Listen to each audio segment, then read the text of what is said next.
안녕하세요, 일렉트로캠입니다. 오늘도 테슬라 이야기를 해야겠죠. 그런데 어제 역시나 충전 얘기를 하는데 참 많은 분들이 역시나 이건 더 다루고 싶지 않았는데 원래는 제가 이렇게 과학적으로 옴스로를 통해서 한 영상이 있는데 그건 이제 제가 드러냈거든요. 그거보다는 이미 이렇게 제가 수십 번 얘기를 했기 때문에 이걸 얘기하기보다는 일론 머스크의 말을 빌리면 그게 더 확실하지 않을까. 좀 더 일론 머스크 권위에 제가 묻어가는 건가요? 거기다가 일론 머스크 한 말이 어제 실수가 없습니다. 혼자 얘기한 게 아니라 시니어 VP도 같이 나와서 이걸 오고 가면서 얘기한 거기 때문에 800V에 대해서 실수라고 보기에는 이건 거의 확정적인 거죠. 3랑 Y는 의미 없다라는 거죠. 심지어는 앞으로 생산할 로보택시에도 800V는 의미가 없다라는 겁니다. 근데 계속 800V가 그래도 뭐 하나라도 좋은 거 아니냐. 근데 제가 워낙 여러 가지 변수들을 얘기해가지고 헷갈리셨을 수도 있을 것 같긴 합니다. 근데 그게 맞죠. 제가 하고 싶었던 얘기도 그거에 더 가까우니까요. 워낙에 변수가 많고 이게 그렇게 간단한 문제가 아니다라고만 이야기해도 저는 충분히 만족합니다. 그리고 이젠 절연체까지 얘기를 하시는데 그냥 좋은 비판? 약간 그냥 트집이신 것 같은데 근데 카인드라이버나 이런 데 봐도 그러니까 얇다라는 얘기. 요즘 시키는 과정들이 그걸 싸는 랩핑하는 과정들이나 물질들이 워낙 기술들이 좋아져서 그렇게 두꺼워지지 않습니다. 보통 그래서 물리법칙을 얘기하는 거니까요. 저항은 길이에 비례하고 단면적에 반비례를 하죠. 그리고 제가 옛날에 current density도 얘기하면서 V는 IR이지만 이제 파워로 들어가니까 파워는 IV죠.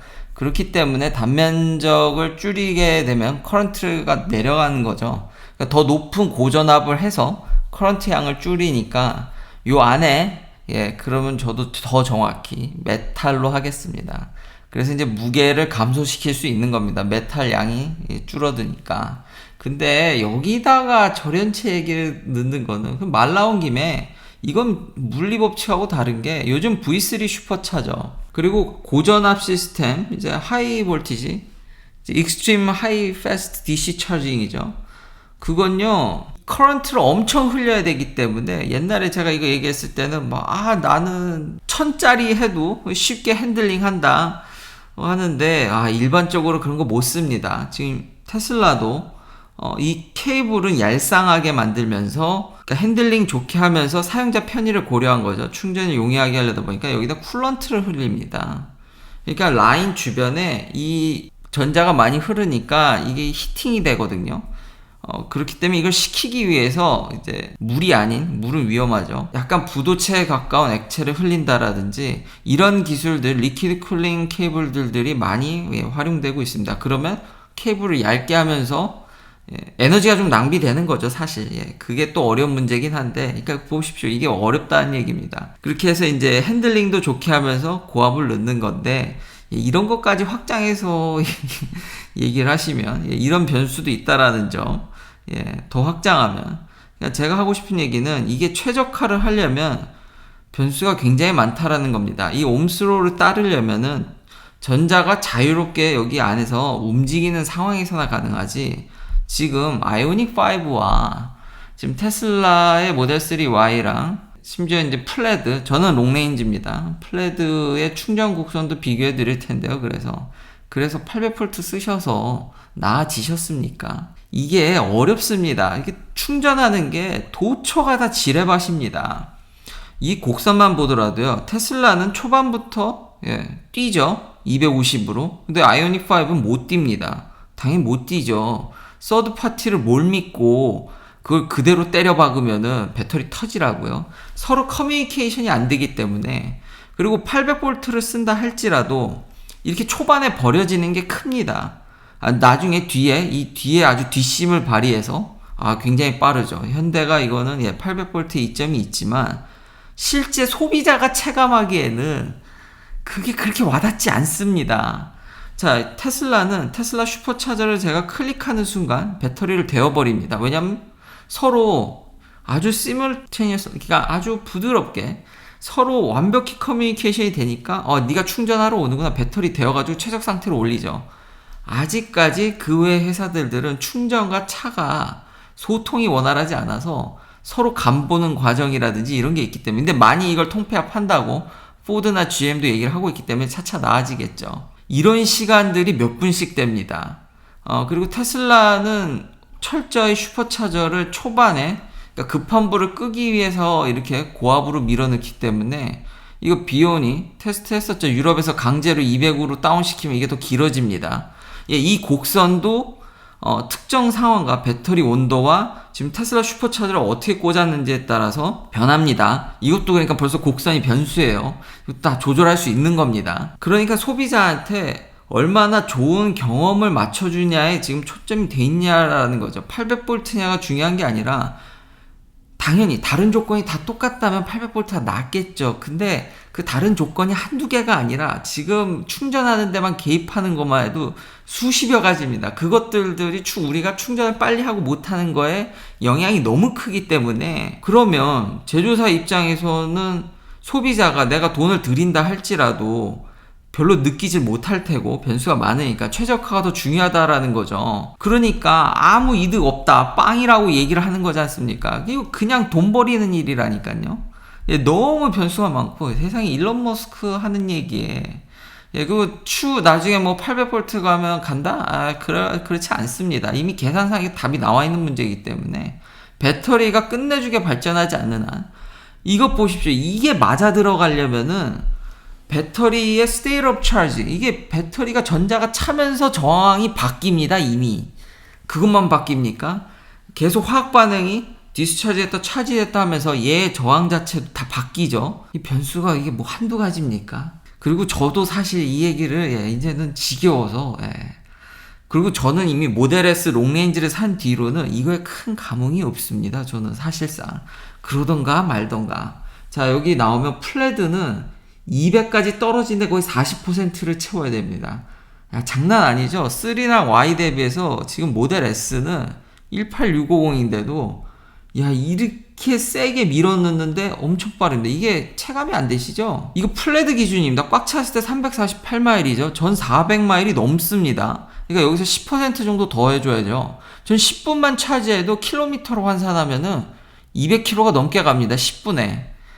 근데 여기 인사이드 이브에서 이거는 이제 고속도로, 그러니까 요즘 하도 하이웨이로 테스트를 많이 하시죠, 한국에서. 그 기준으로 해도 저도 200까지 갑니다. 하이웨이만 쏘더라도 20분 충전하면, 저는 롱레인지니까 200마일 가까이 되겠죠. 하이웨이만 쏴도. EPA 기준으로는 220이 넘어가고요. 200마일이면 320km입니다. 저는 30분에 거의 EPA 기준으로 300마일이기 때문에 그냥 1-20분 충전하고, 요즘 워낙 미국은 충전 보급이 잘 돼 있어서 그냥 목적지 가서 그냥 요즘 웬만한 호텔들도, 켈리는 진짜 전기차 천국이긴 하더라고요. 웬만한 호텔들이 다 괜찮은 체인들이 그런 것들을 지원해 주기 때문에 그냥 전 잠깐 찌르고 그냥 내연기관 같이 탑니다. 전 모델 S를. 그래서 감흥이 저는 없습니다. 솔직히 이걸 얘기하고 싶지는 않은데 이렇다라는 거죠. 변수가 많습니다. 그리고 지금 제가 쓰는 모델 S가 800V인가요? 아니지 않습니까? 그거보다 제일 중요한 건 어떻게 최적화를 하느냐. 배터리 온도도 개입되어 있기 때문에 회사가 가성비를 생각해 볼 수밖에 없는 게, 자, 아이오닉 5가 빠르다 칩시다. 그래도요, 지금 일렉트리파이어 마카의 문제점이 뭐냐면 350kW라든지 고속 충전기를 까는데, 제가 지난번 뉴스도 얘기했지 않습니까? 억 단위로 듭니다. 근데 테슬라는 고작 3만 불입니다. 훨씬 더 이런 거를 많이 까는 게 중요하지, 지금 여기는 속도가 그렇게 늘질 않고 있습니다. 까는 속도가 테슬라만큼이 아닙니다. 열심히 노력을 하고 있는데 차차 나아지겠죠. 그리고 GM과 포드도 아까 얘기한, 지금 모바일 사업 해가지고 휴대폰에도 그런 앱도 탑재하면서 각자의 그런 흩어진 파편화된 것들을 어떻게 해서든지 하려고 하는데, 뒤에 로봇도 얘기하겠지만 지금은 최적화의 시대입니다. 얼만큼 이거를 잘 통폐합하냐가 중요한데, 이런 게 안 되면은 그냥 하나의 좋은 펑션에 불과한 거지, 한 치 앞을 나가기가 참 내연기관 회사들이 무지무지 어렵다라는 점. 예, 모델 S 타면서 주행거리에 대한 갈망은 없어졌다라는 점. 그래서 이제 400V, 800V는 예, 충분히 이게 이야기가 되지 않았을까. 야, 일론 머스크 이야기에도 예, 댓글이 달릴 줄은 예, 그러니까 그런 걸 다 해보고 다 고민해보고 그냥 하는 소리가 아니라 가성비만 따져서 하는 게 아니라 내가 돈을 들여도 그 쓰는 소비자가 별로 못 느낀다고요. 그러면 이제 또 새로운 이야기를 해야겠죠. 아, 이게 또 재미난 얘기가 나왔는데요. 세상에 빌 게이츠가 테슬라한테 엄청 숏을 때렸더라고요. 거의 시장에서 사실로 받아지는 분위기입니다. 때린 양이 이게 가늠이 안 되더라고요. 근데 일론 머스크가 트윗에 또 되게 웃긴 얘기를 했더라고요. 내가 이거 흘린 거 아니다, 이 얘기. I didn't leak it to the MIT. 뉴욕타임즈겠죠? Friends of friends, 친구의 친구로 들었다라는 거죠. 누군가 이렇게 해서 그 실제로 다른 유명 인플루언서가 이거를 유튜브에다 깠는데 거의 확실히 얘기를 하더라고요. 그래서 이제 비판론이 좀 나옵니다. 아니 테슬라가 얼마나 친환경적인, 그래서 전기차 많이 팔아서 어쨌든 탄소 배출을 감소시키고 있고 배터리 엄청 팔아서 에너지 스토리지 사업도 하는데 친환경론자인 빌 게이츠가 테슬라의 숏을 때리다니. 일론 머스크가 좀 적이 많죠. 월가도 지금 입을 싹 닫고 있죠. 테슬라의 엄청난 이 실적에 생각보다 말을 못하고 있습니다.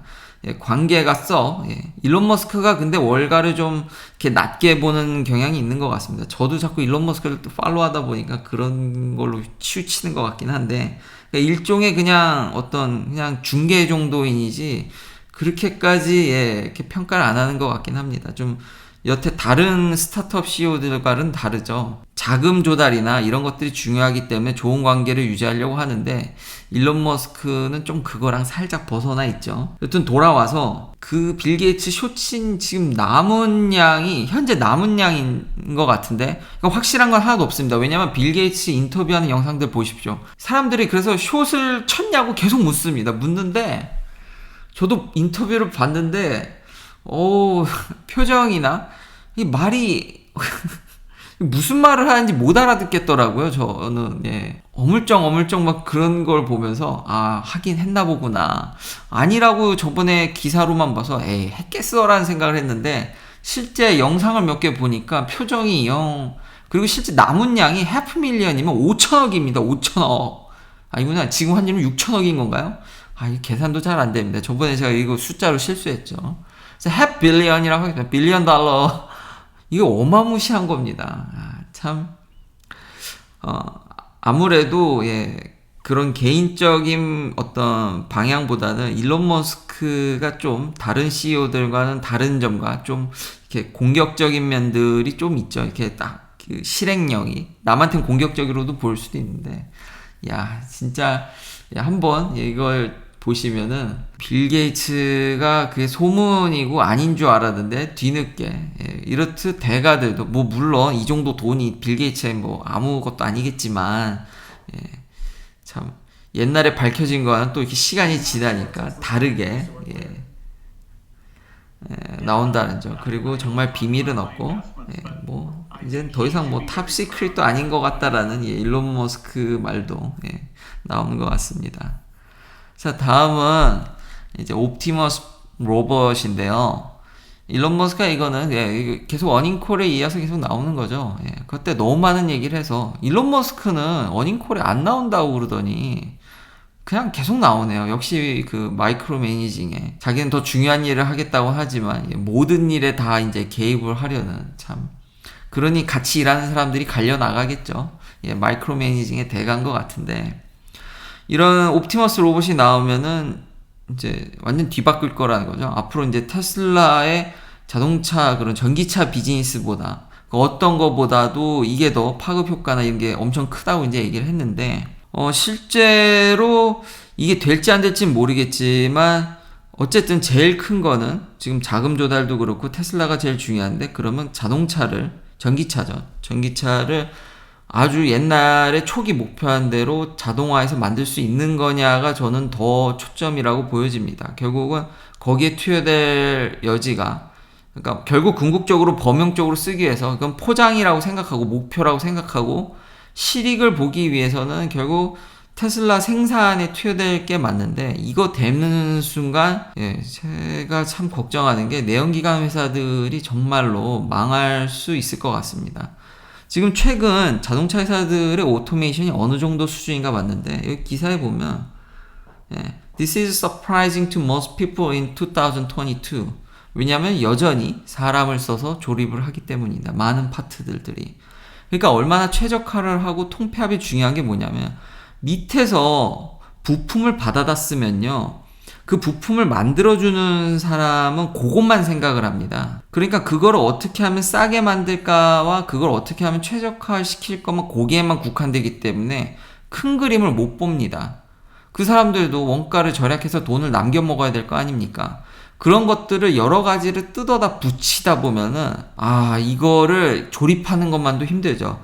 그래서 어떻게 맞게끔은 해달라고 미리 이렇게 디자인할 때부터 큰 이제 어셈블리 하는 대기업들이 얘기는 하지만 그래도 각 회사들이 결국은 자기 입맛에 맞게 가격을 낮추기 위해서 그렇게 흐를 수밖에 없게 됩니다. 그러면 조립할 때도 힘이 들죠. 역시 그러면 항상 능동적으로 대응이 가능한 사람이 많이 투여될 수밖에 없습니다.